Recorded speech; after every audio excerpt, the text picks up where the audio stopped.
आज की इस वीडियो में मैं आपसे उन चीज़ों के बारे में बात करने वाला हूं जिसकी वजह से एम्प्लॉई एक कंपनी में लंबे समय तक काम करता है, लंबे समय तक एम्प्लॉई एक कंपनी में रहता है। और जब लॉन्ग टर्म एम्प्लॉई और कंपनी का रिलेशन रहता है तो ही एक कंपनी सक्सेसफुल कंपनी बनती है। और इसकी इंपॉर्टेंस आप जानते होंगे यदि आप एक कंपनी ऑनर हैं या फिर आप कोई भी अपना स्मॉल बिजनेस या मीडियम क्लास बिजनेस चलाते हैं। तो अगर आप ये सीक्रेट्स जानना चाहते हैं तो देखते रहिए इस वीडियो का एंड तक। नमस्कार दोस्तों, मेरा नाम है लवकेश और आज की इस वीडियो में मैं आपसे 10 सीक्रेट्स बताने वाला हूँ जिनकी वजह से एम्प्लॉय एक कंपनी में ठहरता है। तो सबसे पहला सीक्रेट, आप ये ध्यान दें कि जो आपके एम्प्लॉयज़ हैं उनकी जो सैलरी है वो एक डिसेंट सैलरी होनी चाहिए। कभी कभी ऐसा होता है कि कोई एम्प्लॉय हमारे यहाँ काम करने आता है और उसको हम कि एज आ एम्प्लॉयर हम बताते हैं, वो कुछ और सैलरी डिमांड करता है, हम कुछ और सैलरी बता देते हैं। तो वो जो डिफरेंस है वो आप देखिएगा, वो ज़्यादा नहीं होना चाहिए।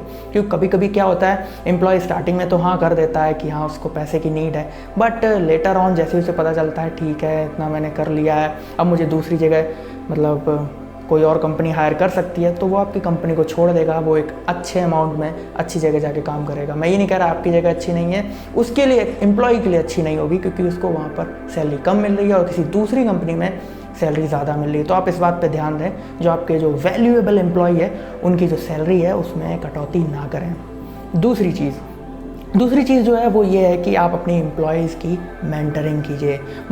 एम्प्लॉयज़ को आपकी कंपनी में काम करते हुए कभी भी ऐसा नहीं लगना चाहिए कि वो यहाँ केवल काम कर रहे हैं गधों की तरीके से।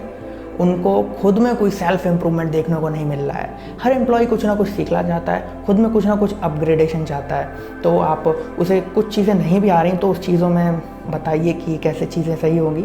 उस हिसाब से वो अगर काम करेगा तो उसको लगेगा हाँ वो खुद के स्किल पर भी काम कर रहा है, उसकी मेंटरिंग हो रही है और वो आगे जाके हाँ अपने आप में इम्प्रूवमेंट देखेगा। क्योंकि हर एम्प्लॉय सोच रहा होता है कि हाँ 5 साल बाद उस सेक्टर में उसकी और जो सैलरी है वो बढ़े, जो वर्क एक्सपीरियंस है वो बढ़े और उसके स्किल्स हैं वो डेफिनेटली इंक्रीज़ हों। तो इस बारे में एम्प्लॉयज़ बहुत ज़्यादा सोचते हैं और आपको भी अपने एम्प्लॉयज़ की मेंटरिंग के बारे में ध्यान देना चाहिए।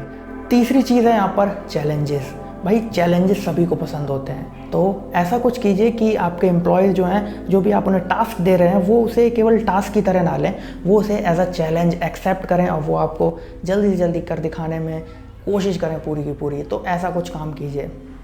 अगली चीज़ जो यहाँ पर चौथे नंबर पर आती है वो ये है प्रमोशन। एक चीज़ रखिए कि हाँ भाई 1 साल में मैं इसको यहाँ से यहाँ कर दूँगा, ये चीज़ें संभालने लगेगा हमारा एम्प्लॉय। तो हल्का सा अगर उसे लगेगा कि हाँ उसको कंपनी में थोड़ा सा प्रमोशन मिल रहा है, प्रमोशन इन द सेंस थोड़ी सी भी अगर उसकी लेवल में अपग्रेडेशन हो रहा है तो वो सोचेगा हाँ यहाँ काम करके मुझे कुछ अथॉरिटी मिल रही है। तो इन चीज़ों पर भी आपको ध्यान देना होगा। तो 5वीं चीज़ है यहाँ पर इन्वॉल्व। आपका employ they should think like they are involving in particular project. उसे हमेशा ऐसा लगना चाहिए हाँ वो इस कंपनी का हिस्सा है, वो इसमें इन्वॉल्व रहता है और जो भी चीज़ें चलती हैं उसमें उसको एक पर्टिकुलर टास्क ऑफर किया जाता है और डिस्कशन भी किया जाता है। उसे ऐसा ना फील हो कि हाँ वो कहीं कंपनी से अलग है, उसको जब कोई काम नहीं कर रहा था हाँ ये ले कर ले। ऐसी वाली चीज़ें अगर एम्प्लॉयज़ के माइंड में आएंगी तो वो हमेशा कुछ ना कुछ ऐसी कोशिश करेगा वो उस जगह पर जाए जहाँ पर कंपनी में उसको अथॉरिटी ज़्यादा मिले, जिस कंपनी में उसको प्रोजेक्ट्स में इन्वॉल्व किया जाए, जहाँ पर उसके स्किल्स की वैल्यू हो। ये चीज़ आप समझिए, ज़रूरी है आपके लिए जानना। अगली चीज़ है यहाँ पर अप्रिशिएशन। अब जैसे कि कोई भी एम्प्लॉय आपका कोई भी काम करके दे देता है तो आप ये मत सोचिए एम्प्लॉय है हमारा हाँ कोई दिक्कत नहीं है तो काम करके देगा ही नहीं। आपको उसे अप्रिशिएट करना है, आपको उसे कहना है वाह आपने इतने कम समय में इतना अच्छा काम कर दिया। जो भी जिस तरह से भी आप उसे अप्रेजल करते हैं, किस तरीके से आप जिस तरह से भी आप उसे कांटेक्ट में अपने रखते हैं, वो चीज़ें आप बिल्कुल भी मत भूलिए। ऐसा मत सोचिए वो एम्प्लॉय हमारा काम करेगा ही करेगा। ऐसे अगर सोचेंगे तो भी एक इरिटेशन बन जाएगी, आप उसके माइंड में दर्द बन जाएंगे और आपको पता है दर्द किसी को पसंद नहीं है। तो वो दर्द दूर करने के लिए दवा ढूंढेगा, वो दवा हो गई आपकी कंपटीटर कंपनी, वहाँ पर आपका एम्प्लॉय चला जाएगा। तो सोचिए इस बारे में और ध्यान दीजिए और मुझे बताइए कमेंट सेक्शन में कि आपको अभी तक ये वीडियो कैसा लग रहा है। अगर वीडियो पसंद आ रहा है तो इस वीडियो को लाइक ज़रूर करें।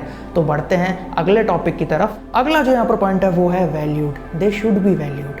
उनकी वैल्यू को समझा जाना चाहिए। तो ये आप पॉइंट अगर समझ रहे होंगे तो इस पर आप ध्यान दीजिएगा। तो बढ़ते हैं अगले पॉइंट की तरफ। अगला जो पॉइंट है वो है हमारा they should be on a mission. उन्हें एक टारगेट दे देना चाहिए, मिशन की तरह से कोई भी टास्क करवाना चाहिए कि हाँ आपको जैसे कि कोई ईमेल लिस्टिंग तैयार करनी है तो उनसे बताइए आप कि ये ईमेल लिस्टिंग कहाँ पर यूज़ होने वाली है और उसकी डेडलाइन क्या है, आपको कब तक ये अपनी ईमेल लिस्टिंग कंप्लीट कर देनी है और उसमें किन किन चीज़ों का ध्यान रखना है, और भी बातें बताइए आप उससे रिलेटेड।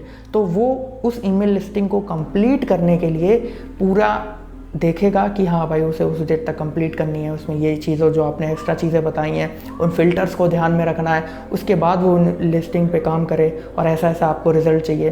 तो वो एक तरीके से ना मिशन पे काम करेगा। वही आप सीधा बोल दें कि भाई हमें ईमेल लिस्टिंग चाहिए, इस डेट तक चाहिए, तो वहाँ पर मिशन ख़त्म हो जाता है। वहाँ पर सीधा वो सोचता है अबे भाई अजीब है यार, ऑर्डर दे रहे हो, मतलब समझ रहे हैं ना बात। तो यहाँ पर थोड़ी सी डिग्निटी वाली बात आ जाती है, तो इसको भी मेंटेन करना बहुत ही ज़्यादा ज़रूरी होता है। तो यहाँ पर जो 9th पॉइंट है वो है दे शुड बी एम्पावर्ड। मतलब उन्हें लगना चाहिए कि हाँ भाई उनका कोई अधिकार है, अथॉरिटी है, मतलब उनके पास वो कोई डिसीज़न ले सकते हैं कंपनी में। ऐसा इस लेवल पर आपको कुछ एम्प्लॉयज़ को ज़रूर रखना पड़ेगा।